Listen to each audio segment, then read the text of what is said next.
નમસ્કાર મિત્રો, મારી ચેનલમાં તમારું સ્વાગત છે। મિત્રો, વધુ એક અમદાવાદ જેવી જ વિમાન દુર્ઘટના બની છે, જેમાં વિમાન ક્રેશ થતાં તમામ મુસાફરો અને ક્રૂ મેમ્બરના મોત થયા છે। સાયબરિયાની કંપની અંગારાની માલકીનું એક વિમાન પૂર્વ આમુર વિસ્તારમાં તૂટી પડતા વિમાનમાં રહેલા ક્રૂ મેમ્બર સહિત તમામ 50-50ના મૃત્યુ થયા હતા।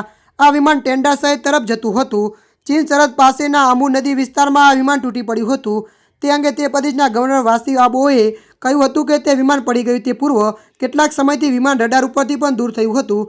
તેમજ વિમાન ગૃહ સાથેનો તેનો સંપર્ક તૂટી ગયો હતો, જે આખરે ક્રેશ થતાં સવાર 55 લોકોના મોત થયા છે। આ દુર્ઘટનાની માહિતી મળતા રશિયન સત્તાવાળાઓએ રશિયન સિવિલ ઓથોરિટી રોજાવિલિયકનું Mi-8 પ્રકારનું હેલિકોપ્ટર પણ મોકલ્યું હતું। તેણે ઘટના સ્થળેથી ધુમાડા નીકળતા જોયા હતા। આ માહિતી આપતા સ્થાનિક મીડિયાએ જણાવ્યું હતું કે તમામના 55 વ્યક્તિઓના મૃત્યુ થયા છે।